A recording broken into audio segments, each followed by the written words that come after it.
Hashem puts to death and gives life, lowers to the grave and raises up. Even from the bottom of the grave, he raises up.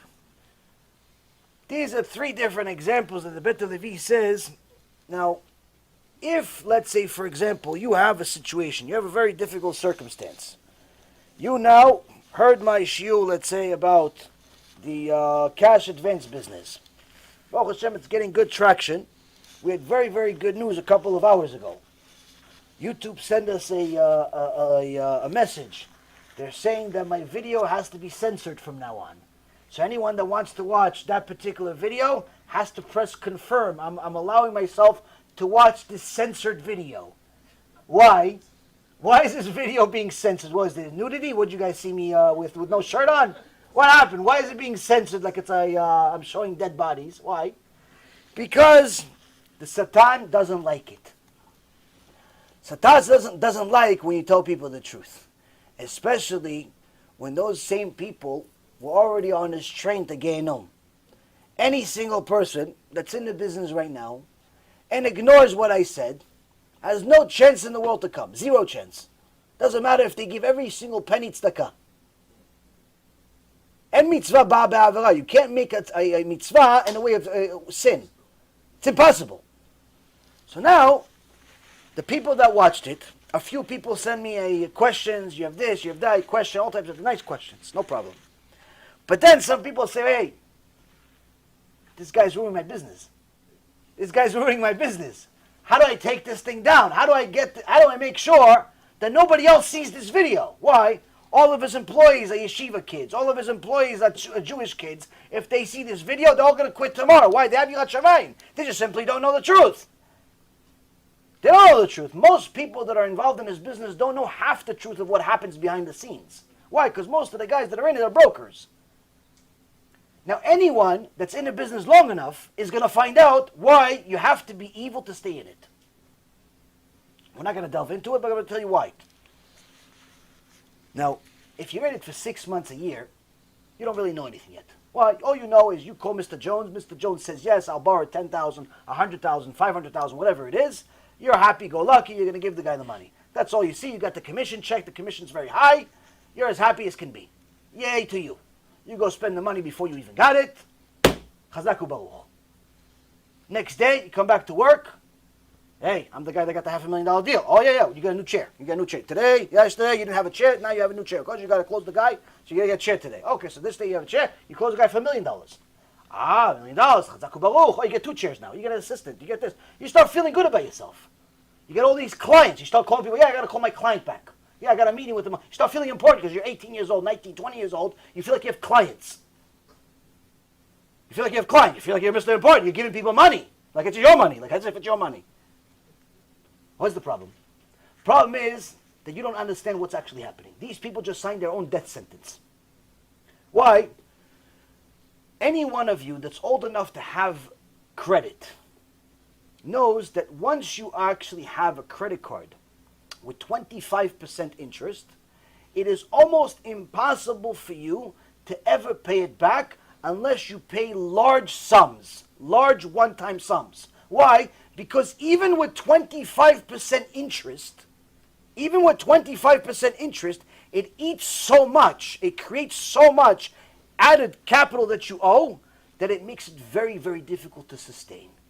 Now, in the cash advance business, we went to one of the Batei Din in Eretz Yisrael. Went to one of the Batei Din in Eretz Yisrael to ask him about this business. Make sure that before I say anything, there's much, much bigger rabbis that know what they're doing better than I could ever know. We said, let's be conservative. We're not going to say 400%. If I say 400%, they're going to start saying I'm not going to say 400%. We said to them, listen, Bet Din, big Bet Din, Talmidei Chachamim, Kodesh Kodashim. We said, listen, there's a business where people lend money for 47 or 49%. I don't remember, 47 or 49 we asked, but give or take 2%. 47% or 49% interest. But only to Goyim. Not even to Jew. I didn't even mention the whole argument of the Jews. You don't have to be a Talmid Chacham for that. You just need to read Siddur. One time in your life, you're already going to know that you're not allowed to lend to Jews. Siddur, not even Chumash. Siddur. You can already learn. I said, only lend to Goyim at 47%. They started yelling at us. What are you, stealing from people? You're going to create the Holocaust. What's the matter with you people? All you care. And I said, no, it's not me. It's not me. Okay. Tell the people they're stealing. I said, tell the people it's an industry. And it's not 47%. Some are as close to 400%. If it's cheap, it's 80, 70, 90, 150. I said, it's not allowed. It's Chilul Hashem. It's this and that. Ooh, they started giving me rules. I said, okay. It's enough's enough. Okay, I got the point. It's not allowed. You tell this to people. Some people, they say, Shtabach Shimo, okay, I have to change careers. Why? Because it's not allowed. But then other people say, well, what's so bad about it?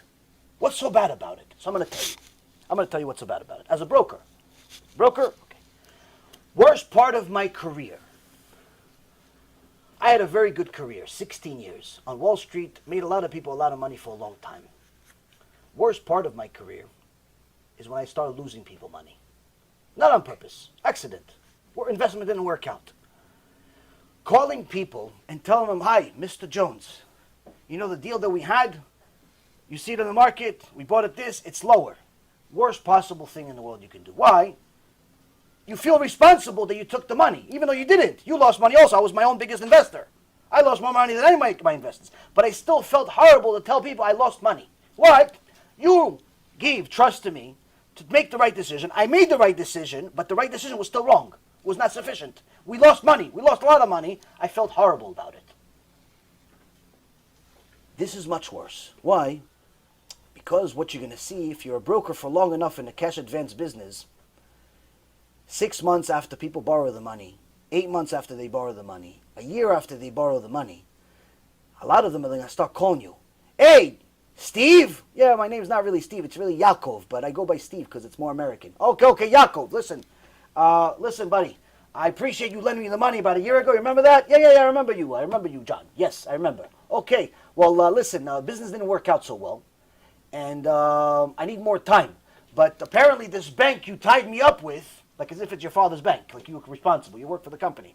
The bank that you tied me up with, well, they just put my house on their name. Why? Because that was part of the collateral, and now they own my house, Steve. Yaakov. Give me my house back! What are you going to do? I can't, I'm just a broker. I built my company for 30 years. Steve, they just took the company. Give me my company back, Steve. You're the one that put me in it. You little 19-year-old nothing. What you going to do? What are you going to say? Oh, I was just a broker. I made my $2,000 commission. Yeah, but you ruined my life. You ruined my life with your $2,000. You should have told me, listen, I could ruin your life or you could just send me $2,000. Which one do you want? Guess what? The guy would have sent you $5,000. Just don't ruin his life. Just don't ruin his life. But that's what's happening, Rabotai. People don't think the future. The future is going to be where people can't pay this interest back. And then they want to get a new loan to buy the old loan to get themselves more time. And that just puts them into a deeper hole than they got into in the first place. And guess what? You ruin their life. Even without the COJ. Even without the Malach HaMavet that I talked to you about last week. Even without it, you still ruin their life. Why? Because they have credit they cannot pay back. And no one's going to buy this credit. Why? No one wants this credit. No one wants this. So now you have a business that literally ruins people's lives. And the people that don't like to hear the truth, guess what they do? They go complain to YouTube. They complain to Facebook. They complain to whoever they, except to Hashem. Except to the person that's in the mirror. They complain to them. So what? So you can censor this guy. Don't have him continue speaking about this. Why? He's going to ruin my business. I'm not going to be able to steal from people anymore. So, HaKadosh Baruch Hu says that a person that is going to go through this change, where now he has to change a career. Last month he made $10,000. Finding a replacement for $10,000 a month is not easy. It may take you a while. HaKadosh Baruch Hu is telling you, don't worry. It's going to be okay. If you left the sin for me, I guarantee you're going to be okay. Guarantee you're going to be okay.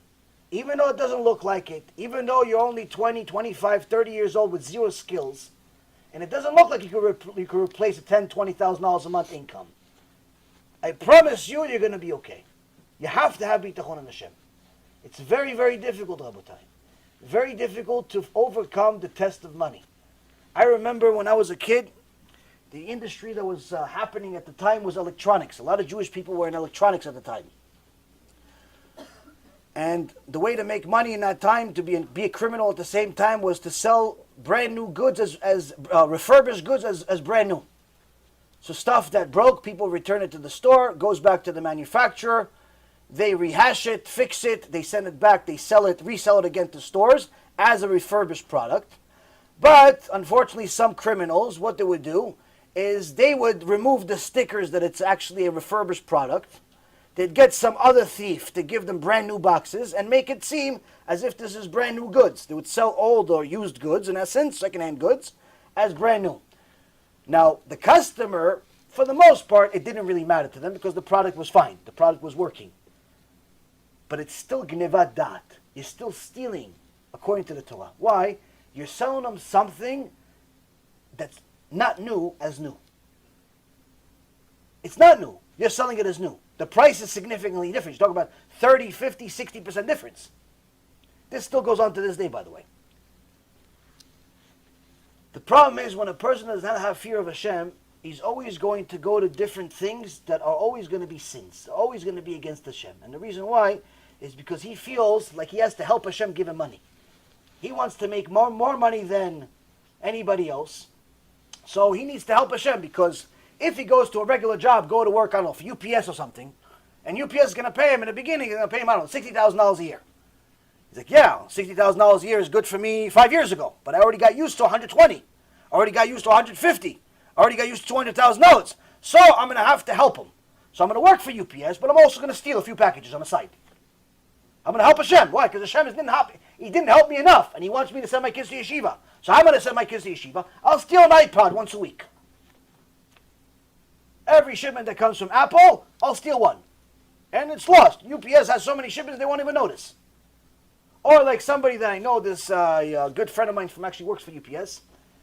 He told me years ago, this is maybe 7, 8 years ago, a group of his people that worked in his center got caught. Doing what? They decided to have a side gig. Use UPS trucks, use their everything else, but they have a side gig. What? Transferring, either one of them was transferring stolen products, another one was actually the one stealing the products, and the third one wanted to go the extra mile. He was transferring cocaine via UPS. Thank you for coming. Come back again. People have no emunah in Hashem, and they start doing stupid things.